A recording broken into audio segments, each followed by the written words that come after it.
नमस्कार, आपके साथ मैं हूं सबीना तामंग देशमुख। रूस की तरफ से यूक्रेन पर शुरू किए गए हमलों को अब 5 हफ्ते हो चुके हैं। कीव पर कब्जे के लिए रूस लगातार बमबारी कर रहा है और इसी बीच रूस ने यूक्रेन के राष्ट्रपति जेलेंस्की को मारने का भी कई बार कोशिश की है, जो कि नाकाम साबित हुई। लेकिन जेलेंस्की इन सभी से लगातार बचते नजर आ रहे हैं। मौत को मात देने के अलावा वो यूक्रेन के भी रक्षक बने हुए हैं। तो आखिर जेलेंस्की के पास ऐसा कौन सा ब्रह्मास्त्र है जिससे वो अपने देश की सुरक्षा करने में कामयाबी पा रहे हैं? न्यूज़ 18 इंडिया पर ये एक्सक्लूसिव रिपोर्ट ध्यान से देखें।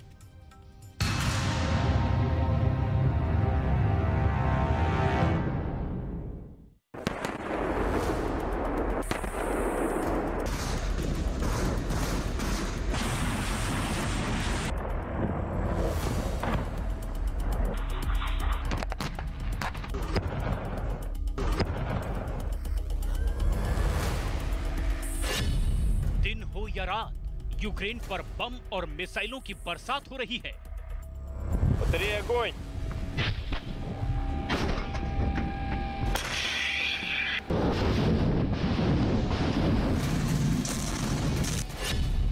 यूक्रेन की जमीन कांप रही है।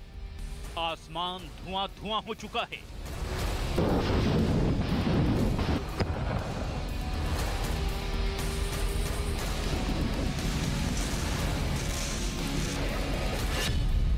पूरब, पश्चिम, उत्तर, दक्षिण, हर तरफ से यूक्रेन पर लगातार हमले हो रहे हैं।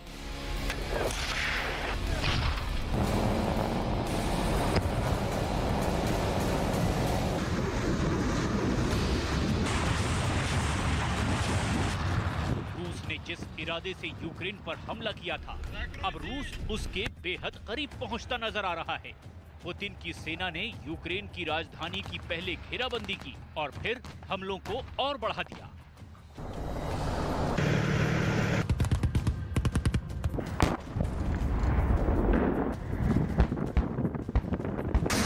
यूक्रेन के कोने-कोने में रूस बमों और मिसाइलों से हमला करके जल्द से जल्द कब्जा करने की कोशिश में जुटा हुआ है। यूक्रेन की इमारतें जल रही है, खंडहरों में तब्दील हो रही हैं। लोग अपनी जान बचाने के लिए भाग रहे हैं।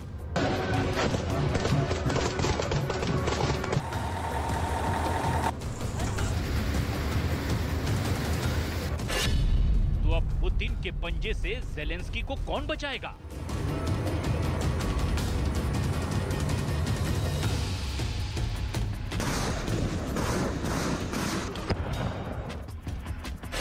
क्या अब भी जेलेंस्की के पास यूक्रेन को बचाने का कोई प्लान है?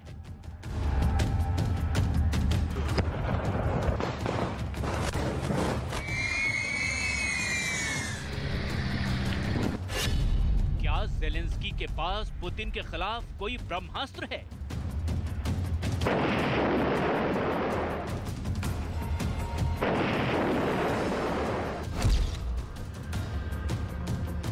तीनों सवालों का बस एक ही जवाब है, जेलेंस्की का महाकवच।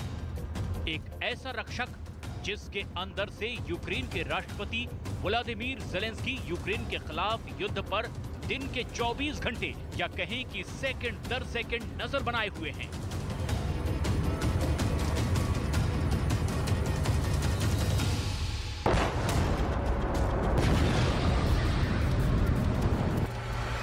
रूस और यूक्रेन जंग के दौरान हो रही हर हलचल पर जेलेंस्की की नजर है।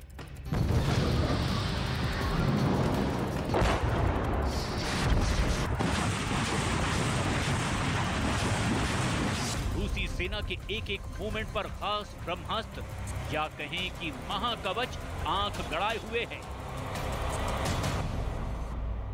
पुतिन ने यूक्रेन पर इतना जबरदस्त हमला किया है कि शहर के शहर वीरान हो गए हैं। लोग अपने घरों को खाली छोड़ करके बाहर भाग रहे हैं, दूसरे देशों में शरण मांग रहे हैं। लाखों लोग अपना घर बार छोड़ करके पोलैंड और अन्य देशों की तरफ चले गए हैं। इसके बावजूद न रूस रुक रहा है और न ही जेलेंस्की हार मारने को तैयार हैं।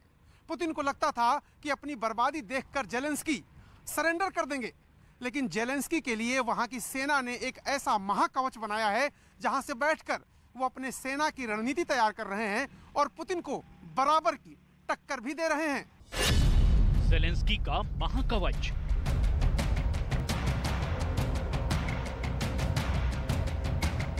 महायुद्ध में ज़ेलेंस्की के ऑपरेशन का ब्लूप्रिंट क्या है? ऑपरेशन की पूरी डिटेल्स हम सिलसिलेवार तरीके से आपको बताएंगे।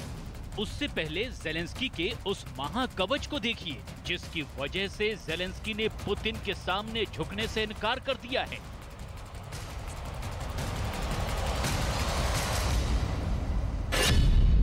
महायुद्ध की शुरुआत होते ही यूक्रेन के राष्ट्रपति व्लादिमीर ज़ेलेंस्की अपने सेफ हाउस यानी कि सेना के बनाए एक बंकर में सुरक्षित हैं, जिसके अंदर ही एक कंट्रोल रूम बनाया गया है। उसके साथ ही वॉर रूम है। इन दोनों कमरों के अंदर से रूस के खिलाफ युद्ध नीति बनाई जाती है। इन कमरों के साथ ही एक और कमरा है जहां ज़ेलेंस्की अपने खास अधिकारियों के साथ मीटिंग करते हैं। ये बंकर इतना सुरक्षित है कि इस पर परमाणु हमले का भी कोई असर नहीं होता। दिन भर के माइंड गेम और रणनीति बनाने के बाद मिस्टर प्रेसिडेंट को 2 ही घंटे सोने का वक्त मिलता है। फिर भी ऐसा नहीं है कि ज़ेलेंस्की सिर्फ एक बंकर में ही रहते हैं। हर 3-4 दिन के बाद वो बंकर से बाहर आते हैं और अपने सैनिकों से मिलते हैं। इसके लिए उन्हें बंकर पर बने लोहे के सुरक्षित दरवाजों को पार करके बाहर आना होता है। बंकर इतना सुरक्षित है कि उसके सुरक्षा के लिए स्पेशल ट्रेनिंग वाले स्नाइपर लगाए गए हैं। तो बंकर के बाहर ही यूक्रेन का एयर डिफेंस सिस्टम S-300 तैनात है। महायुद्ध की शुरुआत में पहले भी अमेरिका ने ज़ेलेंस्की को मौका दिया था युद्ध को छोड़कर यूक्रेन को पीछे छोड़कर निकल आने का। अमेरिका की तरफ से उन्हें आश्वासन दिया गया था कि वो यूक्रेन के नेता हैं, राष्ट्रपति हैं, उनकी सुरक्षा सबसे जरूरी है, सुरक्षित बाहर निकल आइए। लेकिन तब भी ज़ेलेंस्की ने यूक्रेन छोड़ने से साफ इनकार कर दिया था।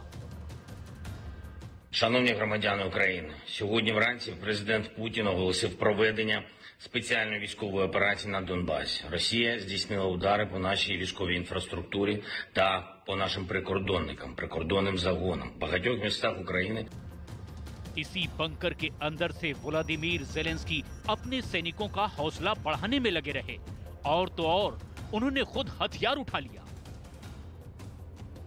उनके इस एक कदम से उनके सैनिकों का हौसला 7वें आसमान पर पहुंच गया। इसके बाद तो यूक्रेन के सैनिकों ने कई टैंक, हेलीकॉप्टर और लड़ाकू जहाज मार गिराए।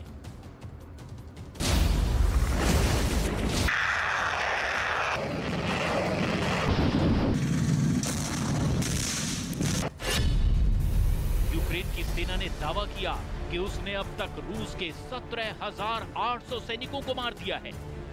143 लड़ाकू विमान और 134 हेलीकॉप्टरों को जमींदोज कर दिया है। साथ ही 631 टैंक और 1,776 सैनिक गाड़ियों को तबाह कर दिया है।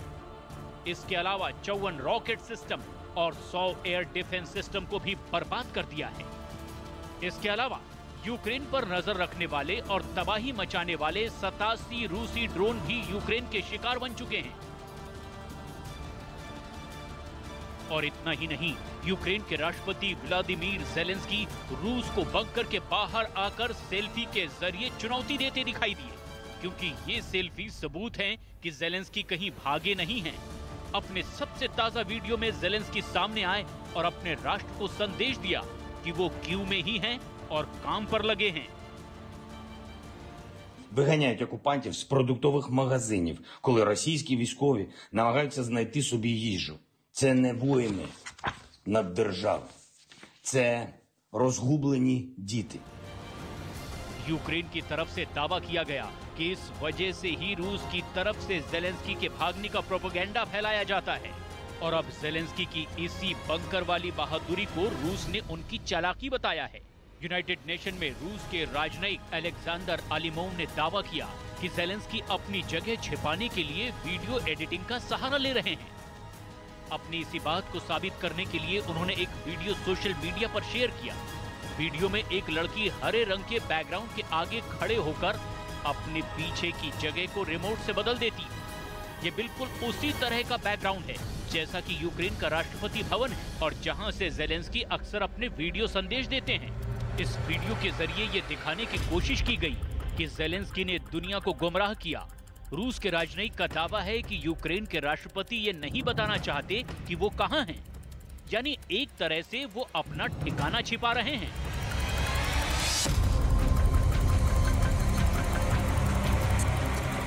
हालांकि रूस के दावों को यूक्रेन के राष्ट्रपति व्लादिमीर ज़ेलेंस्की लगातार खारिज करते आए हैं और मार्च की शुरुआत में ही उन्होंने साफ साफ संदेश दिया था, मैं यहाँ हूँ, मैं छिपा नहीं रहा हूँ और मैं किसी से नहीं डरता।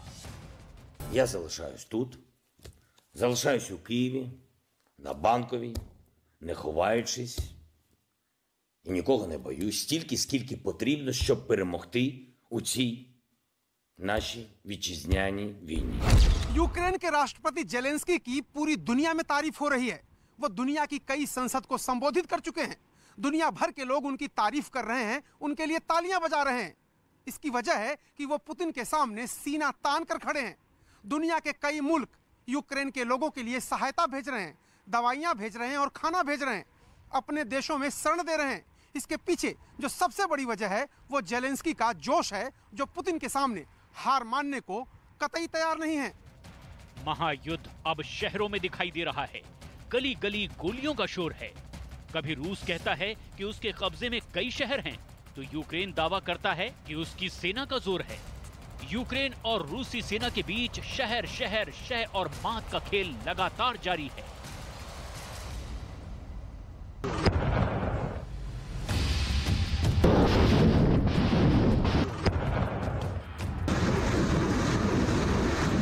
आज की तारीख में यूक्रेन का हर शहर शहर कम और एक किला ज्यादा नजर आ रहा है। एक ऐसा किला जिसे ढहाने में अभी तक रूसी फौज नाकाम रही है। भले ही रूसी सेना ने कीव को 3 तरफ से घेरा हुआ है, लेकिन यूक्रेन की फौज ने भी शहर में अपनी मोर्चेबंदी के पूरे इंतजाम किए हुए हैं।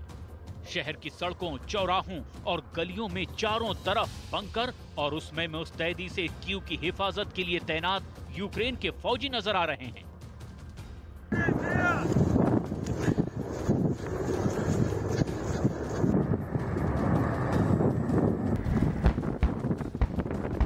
और सिर्फ इतना ही नहीं, यूक्रेन ने राजधानी कीव और अपने नागरिकों की सुरक्षा का हर मुमकिन इंतजाम कर रखा है। यूक्रेन सरकार के मुताबिक रूसी हमले से बचने के लिए उसने कीव में 3000 बॉम्ब शेल्टर बनाए हैं। यूक्रेन में पूर्वी यूरोप का सबसे बड़ा और सबसे पुराना अंडरग्राउंड नेटवर्क मौजूद है। यूक्रेन की सरकार ने साल 2014 से ही अपने मेट्रो स्टेशनों को जंग के हालात में बॉम्ब शेल्टर की तरह इस्तेमाल करने की तैयारी शुरू कर दी थी। यहां तक कि शहर के मेट्रो के 52 में से 47 सब स्टेशनों को शहर के लोगों के लिए रूसी फौजों की बमबारी से बचाने के लिए बॉम्ब शेल्टर में तब्दील कर दिया गया है। इन बंकरों में हजारों लोग छिपकर महफूज रह सकते हैं। नीपर नदी के नीचे बनी एक मेट्रो लाइन के जरिए भी शहर के दोनों हिस्से आपस में जुड़े हैं।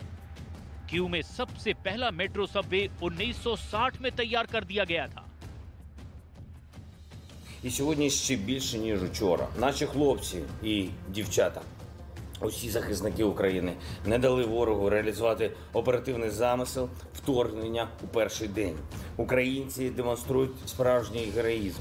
Сили протиповітряної оборони України захищають наше небо. Наше українське небо настільки, наскільки це можливо. Авіація ворога підло діє над жилими кварталами і в тому числі в столиці. Жахливі вибухи у вранішньому небі над Києвом, бомбардування, влучення у житловий будинок, пожежа. Все це нагадує перший такий же напад на нашу столицю, який відбувся у 1941 році. व्लादिमीर ज़ेलेंस्की की उपलब्धि ये नहीं है कि युद्ध में वो रूस की शक्तिशाली रेड आर्मी के सामने डटकर खड़े हैं, बल्कि उनकी सबसे बड़ी उपलब्धि ये है कि वो जिंदा हैं और अपनी सेना का नेतृत्व एक गुप्त बंकर में रहकर कर रहे हैं। अपने सुरक्षित इसी बंकर से वो कभी अमेरिका के सांसदों से मदद मांगते हैं, तो कभी ब्रिटेन की संसद भवन को संबोधित करके यूक्रेन का हाल बताते हैं। इसी बंकर से ज़ेलेंस्की दुनिया से हर वो मदद की अपील कर रहे हैं जिससे उनके देश, उनके लोग सुरक्षित रह सकें। Інших. Війна в Україні стає рутинною, на жаль. Але це правда, рутинною. Але не для тих, чиє життя під загрозою кожну хвилину. Хто як мешканці нашого міста, наприклад, Маріуполь, більше 3 тижнів у повній блокаді. Без всього. без життя, без їжі, без води, елементарних медикаментів, без зв'язку. Хто змушений сидіти в підвалах, ховатися. अंतर्राष्ट्रीय स्तर पर प्रतिबंध और बातचीत के जरिए रूस पर दबाव बनाने की हर मुमकिन कोशिश की जा रही है ताकि वो यूक्रेन के खिलाफ फौरन अपनी सैन्य कार्रवाई को रोक दे। लेकिन अभी तक रूस के हमले बंद नहीं हुए हैं और यूक्रेन की तरफ से रूस का सामना एक ऐसा शख्स कर रहा है जो तुक्के से देश का राष्ट्रपति बन गया। अब वो अपने देश को युद्ध में छोड़कर कहीं नहीं जा रहा, हर तरह से युद्ध के मैदान में उतर गया है।